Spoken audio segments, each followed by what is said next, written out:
Hello, viewers. Welcome back to the Jindal School of International Affairs dialogue series focused on the coronavirus pandemic and how it's been transforming the world as we had known it. It's almost unrecognizable in many ways, especially in the field that is the dearest to me and to us here at JSIA, which is world politics. Um, I don't think we can talk about world politics in the same way as we used to until January 2020. Uh, it's almost like a before and after kind of a breaking point. This pandemic, lots of things have changed. Lots of pre-existing trends have been exacerbated by this crisis, and potentially we are moving in new directions that had not been foreseen before.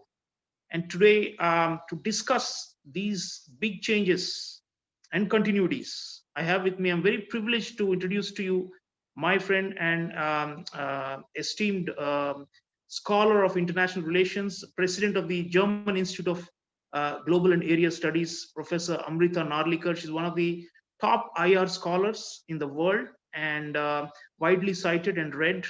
And she has done work both on security, international security issues, but also on international political economy, which are the two big subfields of international relations studies.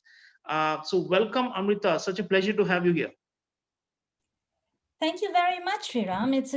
It's an honor for me to be here as a part of your series. And I also want to commend you for setting up this talk series. It's such a timely initiative that you've come up with. And it's a privilege for me to be in this conversation with you and to meet some of our viewers today. Thank you.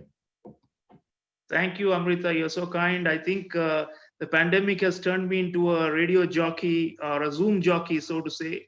And I'm liking this too, like all the other changes. So, Amrita, the first thing, big picture, looking at world politics, always we in the academia tend to talk of, world order and, the overarching structures and these kind of things. And almost all of us, no matter what our persuasions are, we agree that the order is based on institutions and cooperation. And of course, there may be also competition. So in this context, I mean, it seems some have been commenting that the pandemic has altered the order to the extent that there were already darkening clouds around the idea of especially multilateral cooperation. And even before the pandemic, at least since Brexit and Trump's rise to power and all these things in the last 3, 4, 5 years. So the pandemic is supposed to have made these trends far sharper and given them a certain kind of edge, because every country practically withdrew into its shell and started using more of mm, uh, an economic nationalistic discourse and saying that we are on our own here, and there's no UN, there's no WHO, and there's we can't rely on any of these, nor can we rely on partners. We need to be self-reliant, self-sufficient. That whole narrative, you've been watching it closely, um, uh, across the world, including interestingly even in Europe, where there is a lot of disenchantment with the transatlantic relationship under since Trump came to power, and the talk about Angela Merkel and many others. We are on our own. We have to do things on our own now. We cannot depend on others. That kind of thing is coming, right? So, do you see this as some kind of a inflection point where this means that now this whole idea of interdependence, you know, uh, multilateralism, liberal, cooperation, what we call absolute gains. You gain some, I gain some, but we are all in it together, and we all are better off by. So that whole thing seems to be withering or declining. So, do you see what I'm saying, or do you think that maybe we need to still wait for this whole thing to pan out before we can judge that multilateralism have we sounded the death knell for it, or does it have more legs, and will it continue or restart in a different way? What do you think? Great set of questions. Thank you, Sreeram. So, we're seeing this devastation that the pandemic is wreaking across the world, right? Across countries. And the cost is very real, and it's the human cost that is the most alarming. And we were talking about this right now just before coming online, right? The two of us. Additionally, we know that there are going to be huge economic costs. A recession is inevitable almost. But additionally, you might as well, I guess what you're asking me is multilateralism yet another victim of COVID-19, right? And then you look at the international organizations that are supposed to uphold multilateralism. So you look at the World Health Organization, and that has come under severe criticism for not acting in time to stop the spread of the pandemic, right? And for the advice that it has given out. And there was an article in the FT yesterday also talking about this. So this is not criticism that has died away by any means. The World Trade Organization has stood by helplessly as countries have put up export restrictions on key medical supplies, right? The WTO has been able to do nothing about this. And this is not just, easy consumer goods that we're being deprived of. These are life and death issues. These are medical supplies, right? And the WTO, the World Trade Organization, can't do anything about this. Even the European Union, which you also mentioned, the EU has higher levels of integration. So you would have expected it to come away relatively unscathed from the pandemic. But that's not the case either, right? So what we saw, especially in the early phase of the pandemic, was it was reinforcing prior fault lines within the EU, and it was deepening discord with neighbors. So, and this is a problem in its own right, but it's an even bigger problem now because the need for global cooperation, when we have this raging pandemic, when there is so much human cost, when there are economic costs, nations need to be working together. And then you pointed out right now, Sreeram, they are turning inwards. So the multilateral institutions that could help curtail this damage, they're failing us miserably. But what I would argue is that what this pandemic has done is that it has exacerbated the challenges of multilateralism. It's deepened them, it's worsened them. But the root causes of these challenges lie elsewhere. So would you like me to go into this a little bit on what are the problems? So there was this preceding crisis of legitimacy for multilateralism. In other words, the clouds were gathering, like you say, beforehand. And the pandemic, now they're talking about vaccine nationalism. Earlier, it was, like you said, about the personal protective equipment and essential drugs. So yes, there is this inward turn, and that's the right way to put it. So now the question is, so are we simply saying, Amrita, that it's just the Westphalian kind of like a nation state centric order has returned with a bang, where always there was this degree of suspicion, there was a notion of sovereignty, what happens inside my borders is none of your business, that whole, and I will not partake much with you because my audience, my whole problems are inside my own country, and frankly this whole global sphere and all is just bunkum because it doesn't help anybody. We all have to go back to it. So in other words, is this a reversion, you think? I mean, are we back in the 18th or 19th century? That's an interesting way of putting it, right? And I would say quite vehemently no.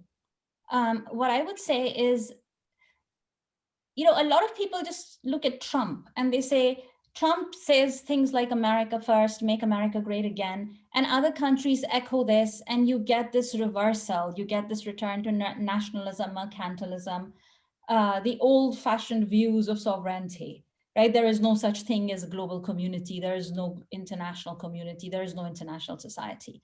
That's the argument.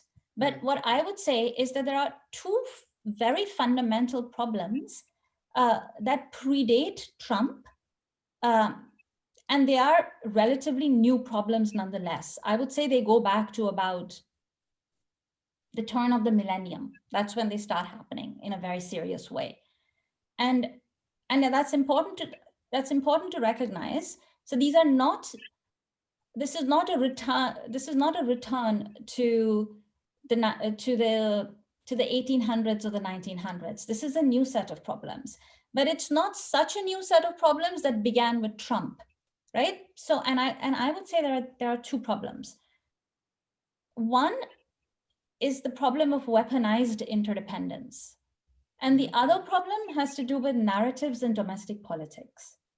So weaponized interdependence first. So our post-war multilateral order was founded on the assumption that peace and prosperity are inextricably and causally linked, right? That was the assumption when the post-World War II order was set up.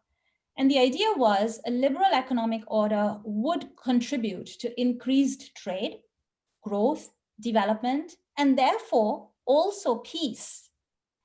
The end of the Cold War comes, and people thought that these assumptions were being confirmed, right?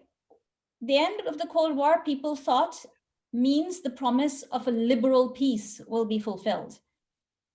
And it seemed to strengthen the expectation that former rivals could now be socialized into the system via greater economic integration.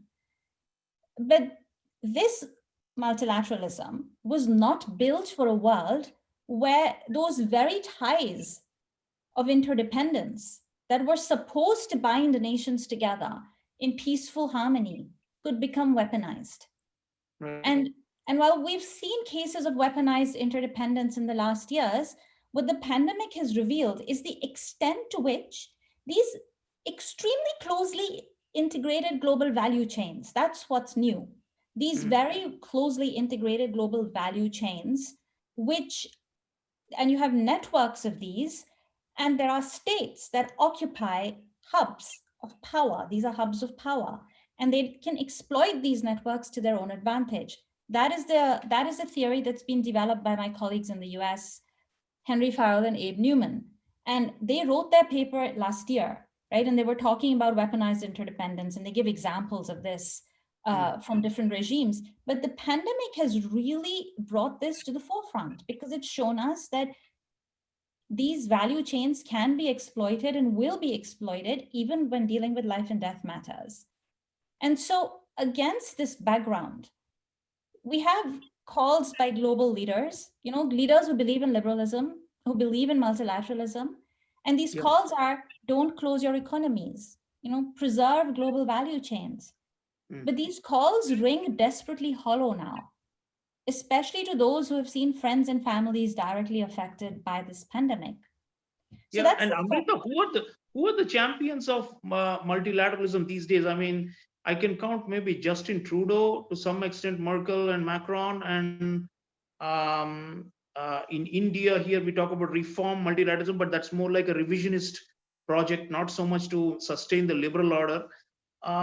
So and Xi Jinping talks about a so-called globalization 2.0 and all that, and they say that they are leading through BRI and other initiatives, but that's also much more strategic and intended to enhance the state power of the proponent. So who are really, you think, are really the last remaining? I mean, of course, all of this can change after November 3rd. If Joe Biden wins the election in the US, we may not even be having a conversation with this kind of with this line. But as of now, it doesn't look like there are many champions or ardent advocates, at least at the top leadership level, anywhere in the world. I would say two things to this, Sreeram. First of all, I think the problem of weaponized interdependence is bigger than Trump or Biden. That problem will stay, right? And so whether Biden comes or not, you look at Biden's trade policy approach, and that is very protectionist. It's still protectionist, right? Yeah, that's right. And so, it's populist in a way. I think it's being over optimistic when people think that Biden comes and all these problems go away. And that's my point, right? That there are these, I'll go into the second problem, right? So, but the big problem is weaponized interdependence. The other one is on narratives. But to your very legitimate question, who are the defenders of multilateralism? There are many. You go to Brussels and you go to Geneva, and you would think that the old order is flourishing, right?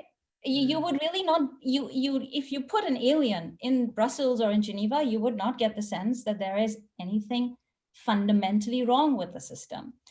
And you look at some of our leaders, including, yes, you mentioned Merkel. She's a very avid defender of multilateralism, right? She's a very avid believer in this idea that you engage economically and you bring people on board, right? And you see this also in German foreign policy. There's this running theme in German foreign policy, which is never again and never alone, is how one of my colleagues put it. Right? And so never alone is a very strongly embedded idea. So also Canada, like you mentioned, right? There's an Alliance for Multilateralism, an initiative that has been launched by Germany and France. Right. And that's that there are different, it's a little bit of an a la carte menu, but you see leaders pushing for multilateralism there. So this is not, so the threat is very real. And then you have people who really believe in multilateralism. The problem is that these are two opposite poles, right? There are people who believe that you just do a little bit of tweaking and it'll get reformed because we all believe it's a good thing, right? And then on the other side, there are people who go, what are you talking about? You know, nothing works here. Right?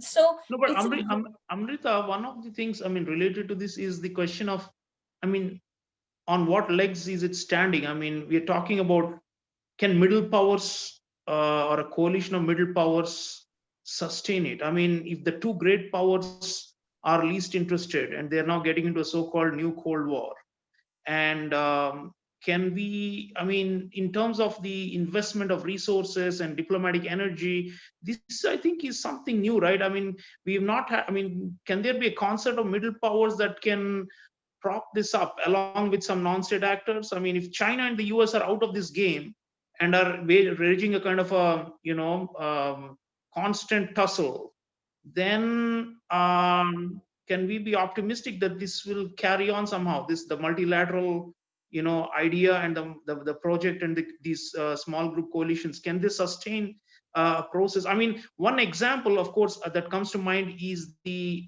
climate change regime. I mean, that has survived in a way, even though the US pulled out of it, but at least China is still in it. But now you have some, you know, issues on which neither China or the US is likely to be, you know, interested in any kind of equitable multilateralism. So then what? I mean, are we saying that this is some kind of a, you know, a marginalized or, you know, happening in small pockets here and there rather than defining the whole world? No, and I would say that it is very much possible to have a vibrant, reformed, like reshaped multilateralism led by the EU and other like-minded countries. But before that, you have to let me get into the second fundamental problem, right? Because there are these two problems. One is weaponized interdependence, and the other one is of narratives, right? And this is the problem, that many of the supporters, the champions of multilateralism, are not recognizing these two problems. So if they keep trying to go along and revive multilateralism in the old way, it will not work. And what we will get is a papering over of the cracks, and then the system will really collapse. So the problems need to be recognized. And so the first one is the fact that you have very well integrated global production, these global supply chains that are controlled by countries like China or the US, right? And these supply chains can be misused. The power that comes from the supply chains, by control over these supply chains, can be misused. The other problem is that of narratives, right? And you know, so you see Trump, right? And President Trump says America first. And one of the reasons why this appeals to such that it appealed to a large proportion of the American electorate was because it claimed to take their pain seriously, right? There are people who've lost their jobs, and Trump comes along and says, I understand your pain, and it's all because of trade, and it's all because of those foreigners who are taking away your jobs, Now, in fact, that's not why people have lost their jobs, and that's not usually why inequality is rising, right? Yeah.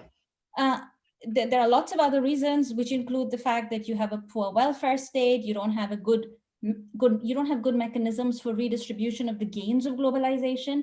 You have technological changes. There are lots of reasons why we're seeing increasing inequality in the global north and in the global south, right? But the anti-trade, anti-multilateral narrative has been very strong. That's also the Brexit narrative that you referred to in your Yeah. opening comments, right? But you remember in the Brexit campaign, in the referendum, how loud, uh, often incorrect, but loud, that Brexit campaign was, right? And how weak the Remain campaign was. And the Remain campaign was taking it for granted that people knew the gains of being in Europe and they understood multilateralism. And they didn't, Mm, right? mm, And that's really a problem because, uh, and where you do get a narrative, when I talked about Brussels and Geneva, right? mm. There are very strong narratives on why multilateralism is a good thing there, but they are technocratic narratives. And the problem then is that It these doesn't have the governments, mass appeal. Yeah, yeah. right, It exactly. doesn't So then, resonate with, especially with working classes. Yeah. and also like what you get is being told, oh, the global elite, right, are so far away from the Yeah. people who are losing their jobs that Trump is speaking to or the Brexiters are speaking to. So these are the two problems, and they Yeah. are the problems that need to be addressed Mm. if multilateralism in any form can be saved, right? And that's not what I'm seeing. I'm not seeing leaders picking up on this. No, that's a good point. In fact, you're right. Even Biden is, because it's about political sloganeering and campaigning. They are actually taking a hard line on free trade because they know that the groundswell in the Rust Belt and in the working class areas is actually quite fearful, both of immigration and of trade. Right. So those principles, I think. So then, in fact, that brings me to the point about reform, um, Amrita. India. We talk about reformed multilateralism, and generally, it's a very state-centric. When we say it, it's not so much about making the whole world fairer and making globalization fairer. Of course, we say that, but primarily it's about the fact that we've been left out of the UN Security Council. We have not gotten the due recognition as a emerging power. You've written a lot on rising powers, and you have a project at Giga also, I know, on this. And likewise other BRICS countries. We all talk about some form of multilateralism, and of course sometimes it's also not exactly the same, but it intersects with the idea of a multipolar world order and all these things.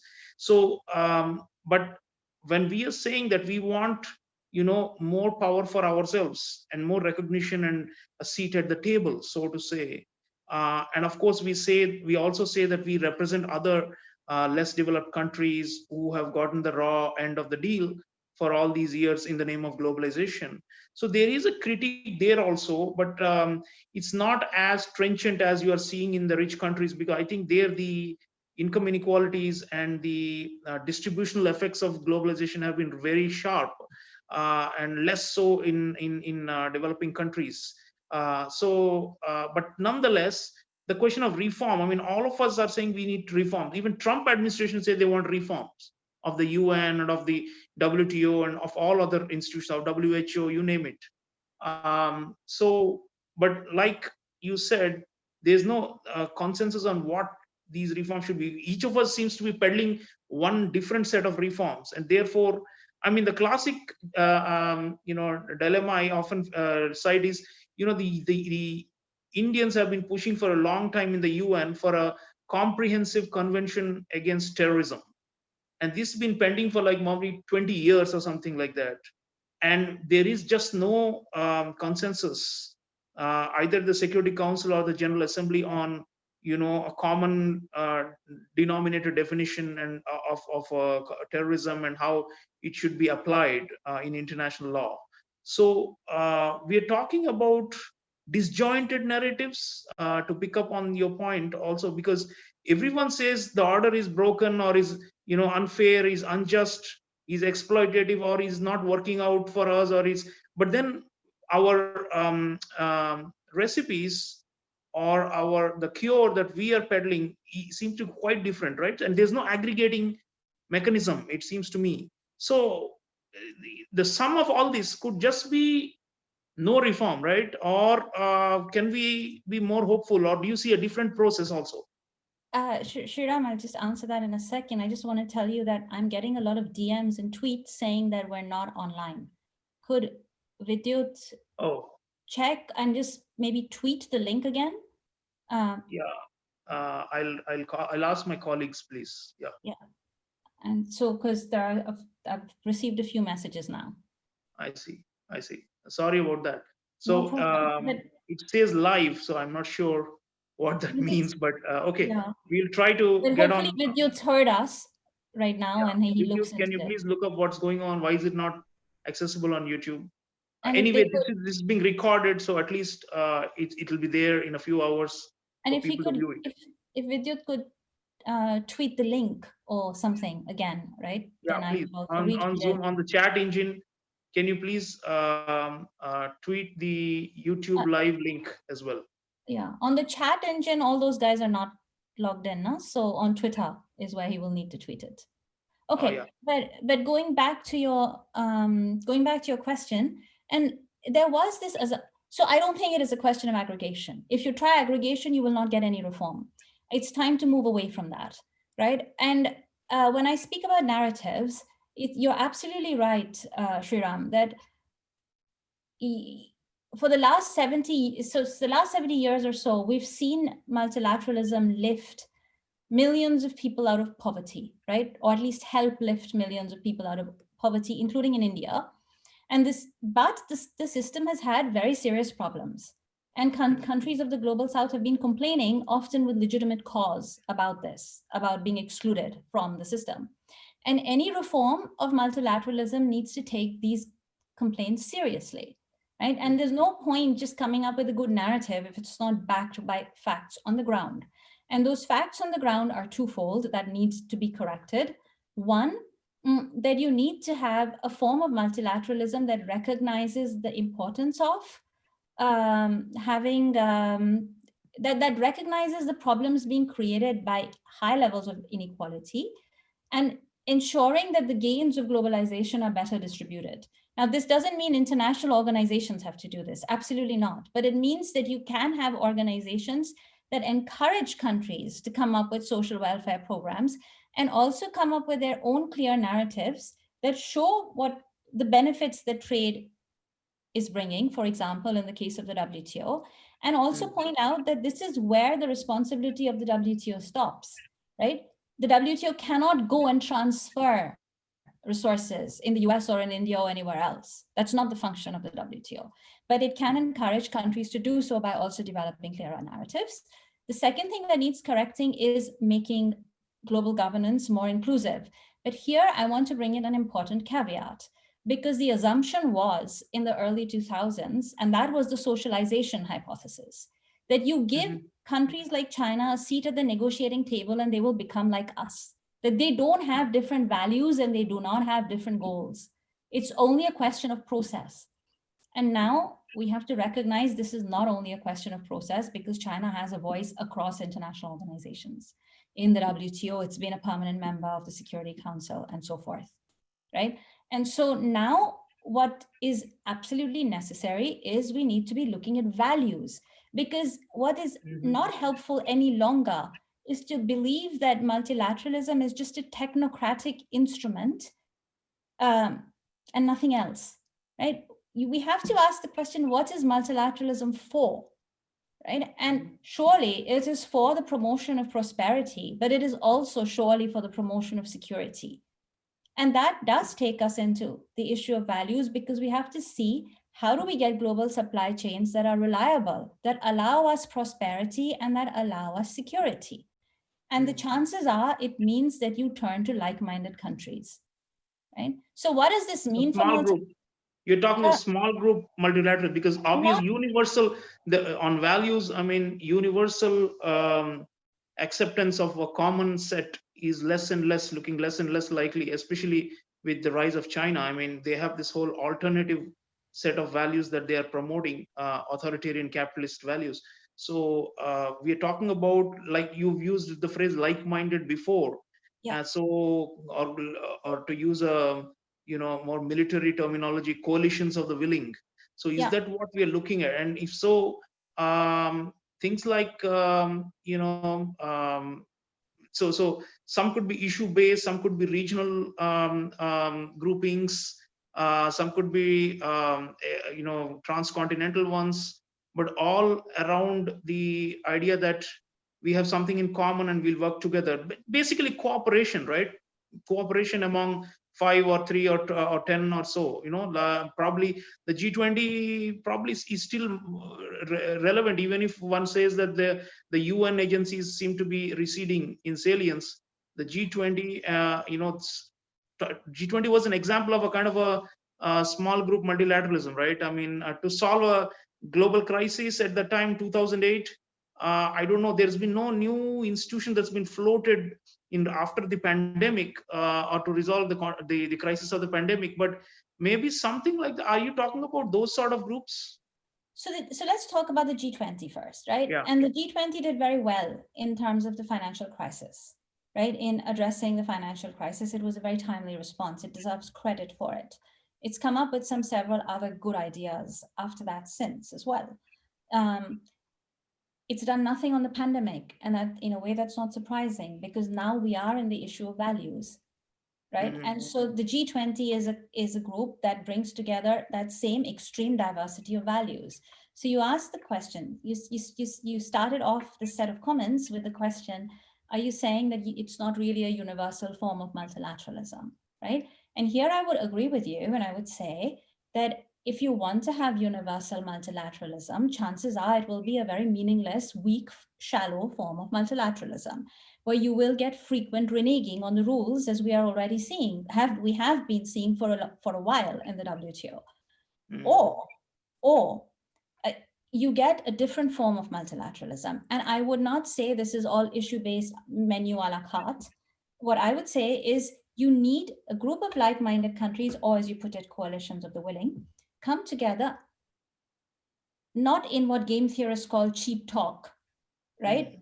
But in a meaningful way, and identify what are the values and what are the rules that they want to uphold, right? And once those rules are identified, for example, in the case of the WTO, it needs to be a market-friendly approach, right? Mm-hmm. That would be one example. The other example would be to say, we put away a whole set of areas and make very shallow multilateralism, right? And then you don't get deep integration via the WTO. If you want the WTO to be working meaningfully, then you say, well, we get together, the EU, Canada, Japan, India, South Africa, this would be an ongoing process. We would have to find other like-minded allies, and maybe the US would come in on board as well at some point, and say we believe these are the essential principles. But it is an open system. Anyone who is willing to abide by these rules and principles is very welcome to join. So we don't need to get a second Cold War, because that is the problem. People assume that either you get a second Cold War or you continue as you're continuing right now. And I don't think that's necessary. I think you can come up with solutions in between. New initiatives, huh? See, this is the thing. I feel like, big crises like this one, we're in a global depression. uh Necessity is the mother of invention. I mean, whenever we are deep in the hole, to dig ourselves out, there have been attempts to create new institutions or new groupings and formations. So I think this is very much a question of initiative. I mean, one of the things I liked about Australia, and I'm sure you have noticed that lately, since the pandemic began, is that they tried to actually bring together a large group of countries, and there was a resolution in the UN General Assembly with more than 120 countries signing in favor of it, for an investigation into the origins of the virus, which of course implicates China, and also the responses, which are ongoing, and many countries have failed quite badly. So that I thought took a lot of guts. I mean, the Australians, a middle power, who are heavily dependent on China for their, economic success, were risking Chinese threats and still coming out and saying, let's form a group and let's do something together. And in fact, that Amrita, I'd like you to reflect, because you've been studying trade policy also closely on this.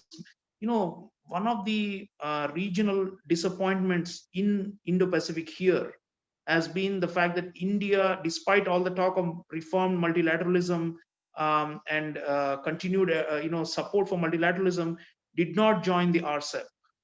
And I was talking to a Japanese diplomat, and she was saying that they're all deeply disappointed and still hopeful that India will one day join RCEP. But of course, China is in RCEP, and that itself has become a problem for us. So now there are countries that say that we want, um, to sustain this in small groups and with like-minded countries, but then there are, domestic hurdles and obstacles for them to do it. So how can we, still be playing up this multilateralism when it looks like some of the, like you said, cheap talk is continuing, but we are somehow not able to put together the will domestically in many of these countries. It's almost like you said, leaders are almost afraid of backlash from within their own countries if they are seen to be going too much global or too much interdependent or too much international. It's like, so there is like almost like a dilemma that faces many of these countries. So champions seem to be, I mean, they could also stutter. And these days, if you noticed, Amrita, there's so much volatility with the election cycles. Every 4 or 5 years, if there's a change of guard, suddenly the attitude towards multilateralism or the world order seems to be fluctuating. And this is a sign of a deeper crisis. I see it. It started in 2008, and now we are in again another depression, quick succession. And volatility in terms of foreign policy is also very high, it seems. So in that kind of situation, what is the hope for reforms and for institutions? So take a case like India, and you're not seeing volatility in, at least not in economic policy. And India has been very consistent and has been criticized heavily for not being market friendly and being so suspicious of getting integrated into global value chains, right? That was the prior critique. Now, suddenly, because the world has changed so much, India now looks quite forward looking, because the concerns that India had not articulated in quite the same way that I have articulated them now. But those concerns have become very relevant, and others are doing similar things, right? And RECEP to me is not an example of India's negation of multilateralism at all. To me, RECEP is a great example of India, like Australia, standing up to China and saying, no, we want to be integrated in reliable global value chains. Again, this is not the language that India has used, but the language that India did use was it expressed concerns about China, and that RECEP was giving far too favorable terms to China. And I too have had similar experiences as yours. You mentioned a Japanese diplomat. This question: when will India join RECEP? And my answer is, well, RECEP is not that alternative that we are talking about.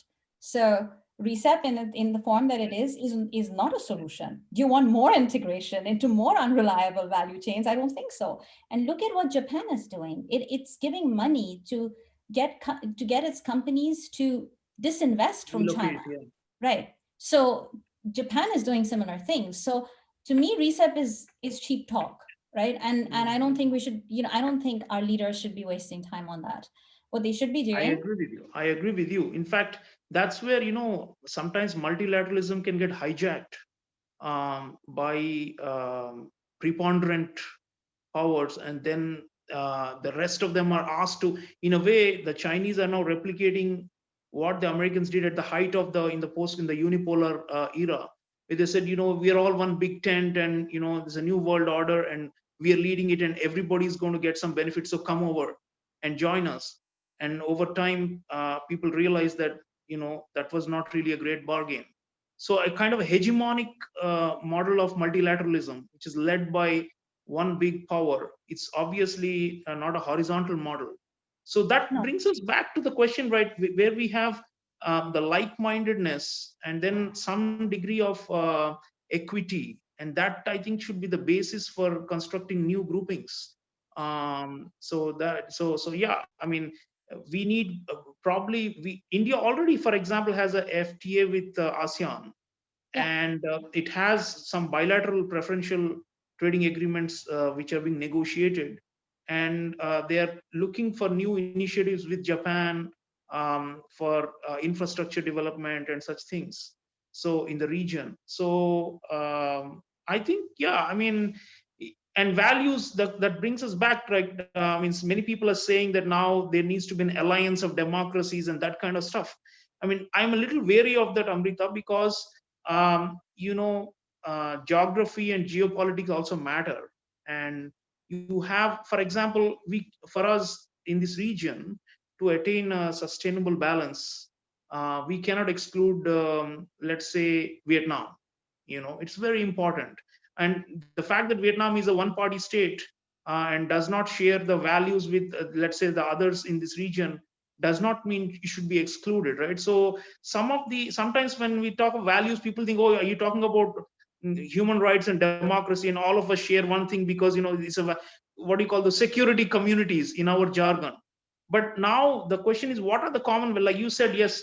So for example, WTO should have one common denominator bringing together everybody. So likewise, for security, I mean, we don't want Chinese hegemony. All of us in this region don't want. Very few of us welcome that. That itself cannot. That's more like a negative thing, right? Saying we want to stop China. But other than that, what are the positive bases on which you think like-minded countries in Indo-Pacific or in Europe or elsewhere, you think can come to? Can you, I mean, throw out some ideas? Think aloud. Okay, just a clarification. I didn't say that the WTO should bring together everybody, right? I said the opposite, that the WTO should be pushing for principles of free market friendliness, right? And should develop principles of market friendliness, and only countries that are willing to abide by it should be allowed in, right? So Yeah, that's a more like a clarification. club. You're talking more like a club-like institution, which has got some affinity, right, among the members, and Right, understanding, common understanding. Yeah. right, right. And but and the other thing I would say is, your point about hegemony in, I mean, the big difference, of course, between the Chinese one and the US one is the US was a liberal hegemony, right? Mm, And there were lots of problems with that system, as the global South experienced, to much disadvantage across the board. Whatever institution you look at, UN Security Council, the World Trade Organization, the GATT, right? The WTO was not there at the time, so the GATT. But it was a system that guaranteed peace and prosperity and some level of freedom, right? And the yeah. Chinese system is different.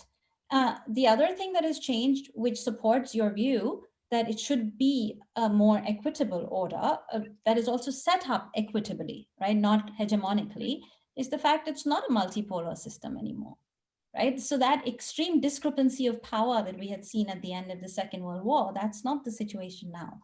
And other countries with other ideas should be at that negotiating table. So I would agree with you completely. Where I would depart just a little bit from you is on the RTAs and BTAs, the regional trade agreements and the Mm, bilateral trade agreements, because that, I think, has been the mistake in the past 10 years or so, where people have gone and done exactly what you are objecting to right now, saying human rights or labor mm, standards or environmental standards. And so we don't want to do a trade deal with you. And the reason why that's been happening is it's been a very narrow view of trade, right? And mm, it has not recognized this issue of weaponized interdependence. So what I now say when I'm asked here is, I say, I it, you we can all agree that labor standards are a good thing and environmental standards are a good thing, mm, but you are more likely to get these if you manage to achieve some other macro level goals, and those macro level goals are security, right? So RCEP is not going to give you security. And so regional agreements need to have a security component. Regional trade agreements need to keep an eye on security. That siloization that we had seen in the last 70 years between economics and security, that siloization does not work, right? So we need to look beyond that old mentality of RTAs and BTAs. But you raise a very valid point on democracies, no? Because this is not a new idea. It was one that was pushed by John McCain, for example. It didn't go anywhere. Yeah, Shinzo Abe used to do it way back when he was Prime Minister of Japan in the after the turn of the millennium also. Yeah, right, Yeah. right. And so it's not a new idea. But what I would say is two things to this. I don't think it's enough to go with democracy, right? Because it's also, then you get into this hot contestation on how do you define democracy, and is India a liberal democracy or not? And, you know, but I think it is possible for countries to recognize that they are all more or less aiming for freedom of speech, pluralism, market friendliness. Much depends also on the vision of the country on data protection, right? So here the US and China are very different from how Europe works. So Europe could be, in Europe, there is a lot of concern about data protection, as you know, right? And so that could be one way in which, one area where there could be alliances to be formed with countries like India and Japan, right? And so I don't think we just sort of go, this is the group of democracies and that's how this is going to work because they're democracies, right? Issue area based groupings. I think more sort of values, no? More values. So what are the values that we share? And then you try and work together on these, linking security and economics. Yeah, but that I take your point, Amrita. But the question comes back to who will be the convener of this. I mean, often you need someone to take an initiative, one or two countries, and say we're calling for an informal, interaction, consultation, and slowly we will then crystallize it into, an institution that will meet regularly and have, a common agenda. So I think that for all the disappointment of the Trump era, I mean, it takes it bears a reminder that Obama in 2009 was the one who really pushed for the G20, heads of state to come together, and he hosted the first G20 heads of state summit in Washington D.C. in 2009, and that's how it took shape and took life. So now, I mean, really, the idea of somehow, I think we are still stuck in the idea of some big powerful country should lead and then the rest will follow. But what I'm asking is, can a collective action or a collective leadership type of model emerge, and not just maybe we need to go below the level of heads of state and within societies and see if there is some kind of what we call transnational relations as opposed to international relations. And maybe this is the time, because there's the climate crisis, there's the public health crisis, there's the economic depression. Is the right time maybe for some kind of broader transnational movements to emerge and create these linkages now?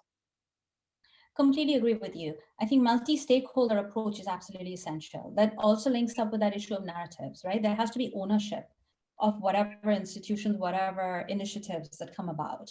And in terms of who would take the leadership, well, there's nothing to stop India from taking the leadership on this, and India is one of the very few countries that has been holding out on BRI, and it's been doing it very bravely, right? And now the concerns about BRI have been rising, and you're seeing this in Australia, you're seeing this in Japan, right? You're seeing it in the Quadrilateral Initiative. You're seeing it among smaller countries.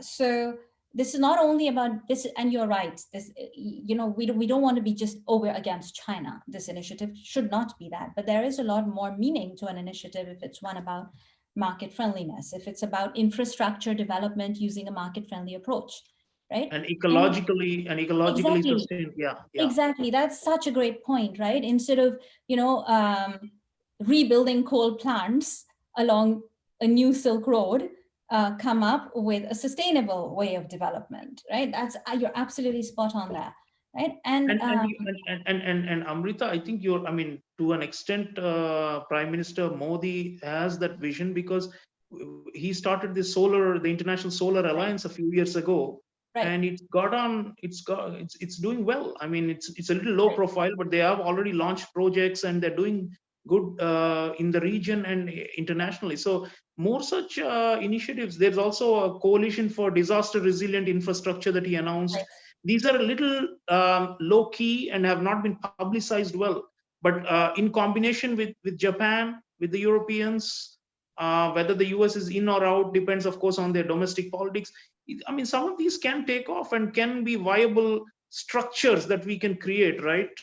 Absolutely, absolutely. And then the other initiative that I would point to, besides all these really good examples you gave, right, where India is taking a lead, um, is the Alliance for Multilateralism, right? Mm. And this is still an idea that is being shaped. So India and others could get in there and help shape it.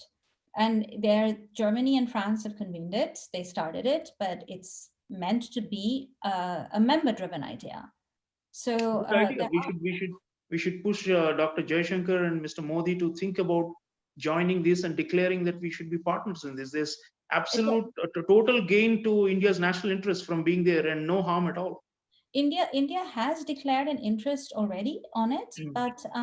but right now it's still like a very a la carte approach, right? And so different countries are that it's issue based, right? Yeah. And India could go beyond that and take a more active role. It's already a part of it and declared a commitment to it, but it could take a more proactive role and say, well, infrastructure is linked to development, is linked to trade, is linked to IT, is linked to digitalization, and is linked to sustainability, is linked to climate, right? Mm. And you get this vision that develops based on the ideas that we've just come up with right now. And then that would be a very intelligent alternative that I would not be surprised if that the US would also consider joining, because some of the critique that the US has had of the system, even under the Trump administration, while very badly put sometimes, is valid Mm. critique, right? And Of that's course. also why it's been so polarizing, right? Yeah. So, but just because it comes from the US doesn't mean it's always wrong. And if we come Of up course with good not. Yeah, ideas, and on climate, some of the US cities and states have been right, world leaders. They're doing right, really good on their own, at the subnational level right, to sustain the climate change regime. right. Okay, we are running out of time. Audience, please shoot us some questions and I'll raise some with Amrita. Just please type them in the chat engine. And I look forward to your questions as soon as you can, because we have hardly less than 10 minutes. Okay, Nitin Arya, one of our PhD students. Can the EU, what was the question? I just lost it in a moment. I can see it. Let me read it Can out. Do you? you think Yeah. that the EU can continue to project norms abroad through its international agreements and cooperation during and in the post-pandemic world political environment? In other words, will normative power Europe continue? Or do you think it can use market power Europe even more in the coming years, i.e. US style geoeconomic coercion, weaponized interdependence? Well, that's a complex question, but I think what he's asking is soft power of the EU. Basically, can it really extend beyond its member states, the 27 member states, and really build this big cooperative network worldwide with its values and with its vision? And you're I right think there in the heart. You're in Berlin, I the think de it's facto great. capital of Europe. I don't think anybody in Berlin will like being called the de facto capital of Europe, may I just say. And it's Brussels, just to be clear. That's the de jure. but I think that's a great question, Nitin. And I have been arguing that Europe needs both, right? I have been arguing that Europe does not use enough of its soft power. Right? It does so much in terms of development policy, for example, within the EU, and yet you have the 16+1 initiative, of China. China and the Central and Eastern European countries. And it's because the EU is always being taken for granted, right? So it should be, the EU should be making more of its soft power also within Europe and then in its neighborhood and then beyond. But two, I absolutely agree with the second part of your question that not geoeconomic coercion, but geoeconomic alternatives will be vital, right? And so the fact that, you know, that there might be a possibility to have other IT companies in the game, European IT Mm. companies in the game besides Huawei, which seems to be taking over, that will be very important. And so you need both. And I think the EU underplays the soft power element and doesn't do enough on the hard power element. It needs to increase hard power, and it needs to use its soft power better. It's a good question.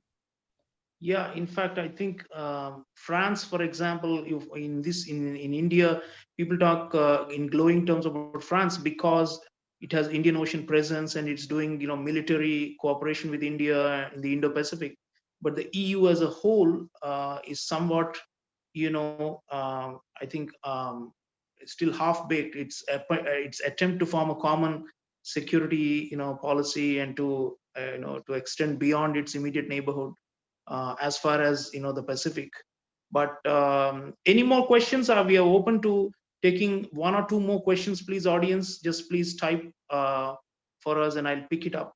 But Amrita, while we are waiting for a question, the question I still missed out was about the ordinary people. I mean, we've been talking about big structures and political leaders and global cooperation, all these you know uh, systemic things, but come down to the unit level. This is the Great Depression, and there's been a lot of suffering and a lot of pain. The pandemic has destroyed lives and is just tearing through livelihoods.